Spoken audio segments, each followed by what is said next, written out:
Jimmy, ask not what Cartoonist Kayfabe can do for you. Ask what you can do for Cartoonist Kayfabe. And somebody gave us an exclusive glimpse at all the artwork from Jodorowsky's Dune.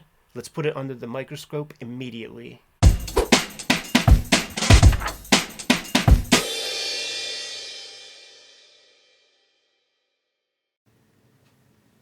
Welcome to your favorite YouTube channel, Cartoonist Kayfabe. My name is Ed Piskor. I'm Jim Rugg. We got hold of a very special set of files. But first, we want to remind everybody that we are a daily YouTube channel with more than 1,600 videos at your disposal. We probably talked about some of your favorite comics. Go to the front page of the Cartoonist Kayfabe YouTube channel, hit the magnifying glass, give the channel a search, check out those episodes. We are in part sponsored by the Patreon, and the King Kayfabers on the Patreon get access to all of the materials that we produce before anybody else. That mitigates the kayfabe effect. Whenever we talk about a comic that is highly sought after, it becomes very popular for a little while there, and you're not able to find them on the aftermarket unless you're a King Kayfaber. Without further ado, Jimmy, we recently reviewed the Mobius Redux documentary that is kind of like a career overview of Mobius. He's a part of the documentary, and of course you have to touch on the failed Dune project that has now become a piece of pop culture mythology with Alejandro Jodorowsky. There was a complete documentary that was made that I encourage any creative individuals out there to check out, because there's a lot of lessons to learn.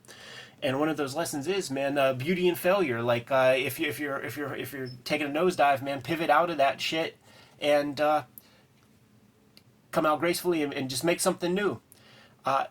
Whenever you saw Jodorowsky's Dune, they were taking this is before Vanity Press. They had maybe 10 hardcover books that were like over 1,000 pages, full of the concept artwork. It was H.R. Giger, it was Mobius, it was Chris Foss, it was Dan O'Bannon, who were putting art together for this Dune project. And some kayfaber out there cobbled together a bunch of files, and basically I would bet you that probably 95%, if not 100% of the stuff that was inside those big thick books that went directly to studio execs, anything that's ever been seen on a TV screen, printed in paper, JPEGs, is cobbled together in this file that we got our hands on. So shouts to the kayfabers who sent this stuff our way. And we thought it was like our duty to kind of, show this material off to the audience. There's 300 pages in here, so we're going to kind of just breeze through. But so much of that was Mobius storyboards. You would hear even on the documentary, both documentaries, like how fast Mobius was. Yeah, and these storyboards really fast, because you can see, they're as much information as you need, right, to tell this story. But then you got your Giger pieces in here, and you got your Chris Foss artwork. Flesh things out. Foss was known for, he would do paperback sci-fi covers. Yeah, and I think in terms of Dune, it was a lot of the spaceships. Yeah, that was his duties.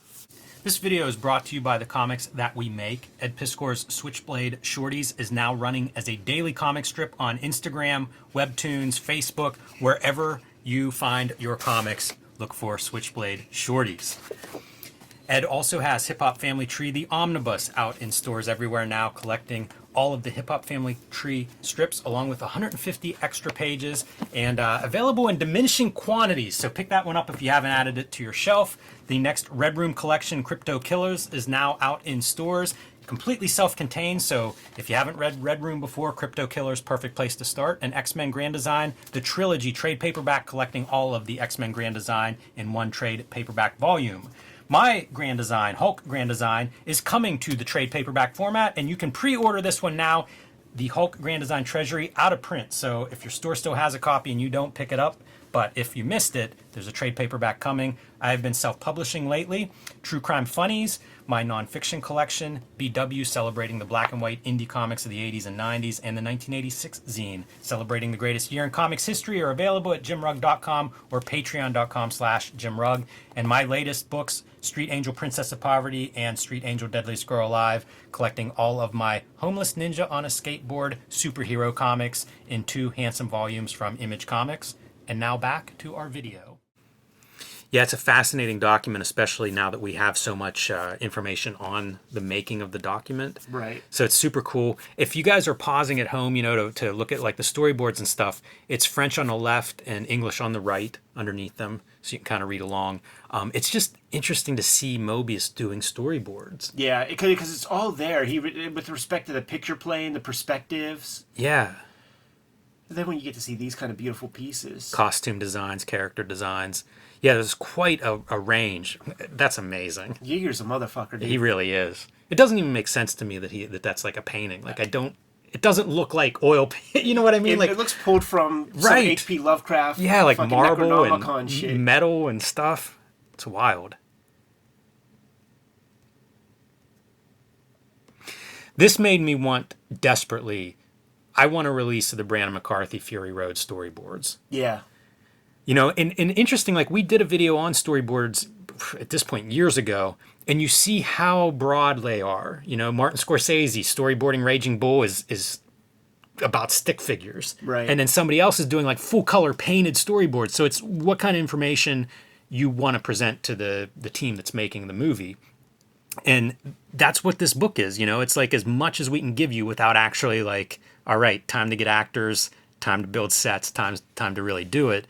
And that's what this document, at least the way when you hear about it, that's kind of the way it's presented. Like, this is everything. It makes sense to get, like, a comic book guy. There's our guys, dude. Mobius and Jodo. I don't know who that middle character is. Yeah, right. Cosplay's always been popular. Because the boards, I mean, they're comic-alike. Mm-hmm. I guess that must be a character from their gimmick. I love the animation with that, right? Yes. You feel it. Yeah, and there's a lot of that in the storyboarding. It's stuff that if you were doing a comic, you're not necessarily showing that sequence, but in storyboards you do. So it's not a one-to-one. I saw that one child character, and I imagine, like, if you watched the documentary, Jodorowsky was going to have his son be this kid and put him through, like, dojos and stuff like that to, like, learn all these martial arts. And he seemed very, he was not happy with it. And I've heard word from people who, like, would get dinner and stuff at Jodorowsky's house, and like every time he would go there, the kids would be forced to do something else that's different, like be a clown or serve dinner as a clown, like just like kept them in like some kind of performing kind of aspect. And he said in the flick, Jodorowsky, he's like, I'd sacrifice my son for my movie. I would cut off my arm to make a movie. He said. I wonder how much of that's kayfabe. Yeah, he's a character. He certainly performs. But I also think he would. I think he is that kind of would could be at the exclusion of all else try to get his stuff made. You see screen grabs. It's stuff off of like like the documentaries that we've seen. Right. I feel like I remember seeing this from Jodorowsky's Dune when they're showing the similarities. Yeah, it's so fascinating. Some of the color studies and stuff really interesting too. And you'll see these pieces where it's almost like there was one, it looked like it was photographed and there was light coming through a window. Yeah. It's so hard to tell where all this comes from. These are beautiful. I think it's interesting to see an artist's work in this context too, where you don't have a complete grasp of what you're seeing. Right. It's almost a different way to see some of Mobius's work. Probably all of these guys. Some script pages, character analysis. How about that? A mock, like a newspaper ad. Got to take that around, man. I just saw our homeboys, Jason and Evan, showing off their New York City Outlaws posters and stuff that they were taking as potential financiers. I'm a sucker for this, dude. When you have like the strap or something, like Jaime is so good with this, where you have the tension of the skin, and it really feels like solid against flesh. That's such a great detail. Coop is awesome at that also. And that's a famous image. This would be Sting or somebody. Yes. Or in Jodorowsky's, it's probably Mick Jagger, I think. I think that was the plan. These kind of like character models, they're phenomenal. It feels like that's easy lifting for a Mobius. Right. And also the storyboards, probably something that's worthy of like looking at one storyboard per screen at this size. Oh, yeah. Yeah, great document for that. You really get a sense of composition. I think Richard Simmons was supposed to play that character. Hamburger. I would have also accepted Michel Fiffe doing that character design. You see, like, the blueberry style in there Yeah. sometimes. Yeah, there's a ton to take away from this. Just seeing like the parallel lines for stripes on part of the costuming. This is what got sent to the studios. Man. You just wonder who has those, collecting dust in their archives. Hey, look at that, dude. One on Heritage. Remember those guys bought one for a lot of money and pretended they were going to publish it or something, and it's like, it doesn't work that way. And didn't they kickstart? Like, they tried to, like, crowdfund the money? And it was expensive. Like, however, yeah, I don't know exactly how they raised the money. I think it was something like a crowdfunding thing with the idea of, like, we're gonna publish this. Right. Still waiting on that one. I hope they do. Yeah, that's a good shot of the book. Look at that. That's amazing. Yeah, we've seen some of these images of like what looked like it could have been a book, another version. And I wondered what they were, and it looks like that's just another mock-up. It's hard to tell how many of those were put together. So much accumulation of materials, like assembling this kind of idea. I know, because like these images would have been seen in maybe like over a dozen places. Yeah, it's one of the great parts of that Dune documentary is that you really get to see the idea of like how do you conceptualize a project of this scale. That really feels like Tokusatsu. Yeah. Mass Rider villain or something. Mm-hmm.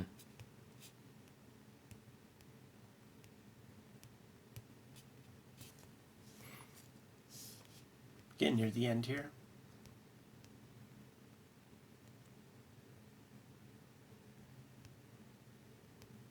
Yeah, whoever assembled this document, well done.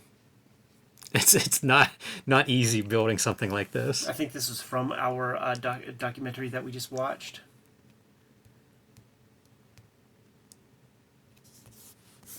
Hamburger. More Tokusatsu dudes. Dude, that's fucking... you see those dudes in Star Wars? Yes.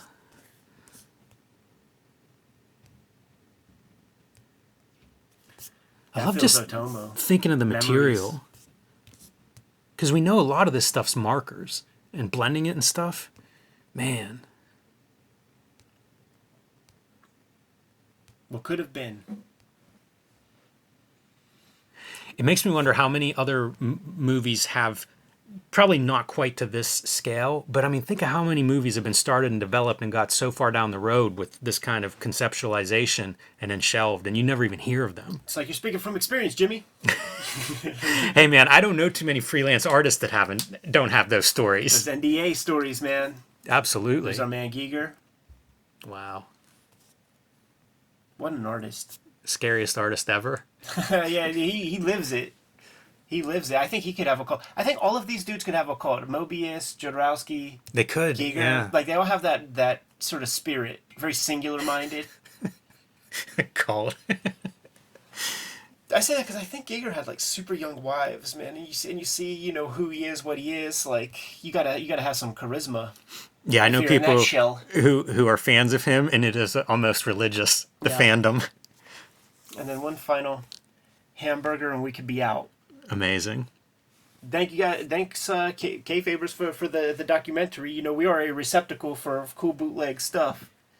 But once we got our hands on this thing, I'm like, oh man, this has to be an episode, and it's cool to kind of get it on the record. So it's 300 plus pages. We can't be here all day, kind of lingering on each of them, but pause the screen. That's exactly enjoy. right. That's exactly right. And I love these videos. We've done a number of these where I feel like we see something cool and it's like, share it. Just Right. put it out there. Let some other people enjoy it too, because man, it certainly made my day whenever this came in. So cool, man. Incredible. I'm good if you are, Jimmy. Yep. Kayfabers, like, follow, subscribe to the YouTube channel, hit the bell so that we can notify you when new videos are available, and we are en route to having 100,000 subscribers. It would mean a lot if you subscribe to to the vids and get us up to that goal. The channel is brought to you by many things, including the Patreon. King Kayfabers on the Patreon get access to all of our videos before anybody else. They're hanging out with us in a live stream recording chat room right now as we make these episodes. And because they get everything before anybody else, they're able to buy the comics that we talk about before anybody else in Gen Pop gets access to these vids and these comics. Ultimately, the videos are brought to you by the books that we make. You don't buy our books, we can't make any videos. Jimmy, let the people know what you have out in stores now. I've been self-publishing lately, so I have True Crime Funnies, my nonfiction anthology featuring crime and wrestling. I've also been making zines, the BW zine celebrating the 80s and 90s self-publishing and indie comics, the 1986 zine celebrating the greatest year in comics history. These are available at jimrugg.com or patreon.com/jimrugg. My Grand Design, Hulk Grand Design, is available as a treasury edition, but this is sold out. So if your store doesn't have a copy, you're probably out of luck. But there is a trade paperback coming in May that you can pre-order now, the Hulk Grand Design trade paperback. And my latest releases, Street Angel Princess of Poverty and Street Angel Deadliest Girl Alive, featuring the homeless ninja on a skateboard. From Image Comics, you can get these wherever books are bought and sold, and perfect for the superhero fan in your life. The Switchblade Shorties comic strip is coming to you on a daily basis. I have a directory, an archive at Webtoon for Switchblade Shorties, but if you're on Instagram, Twitter, Facebook, you'll be able to get your hands on all of the comics on a daily basis. The Hip Hop Family Tree Omnibus is out in the wild right now in very, very limited supply. 150 pages of material that is new specifically for this book.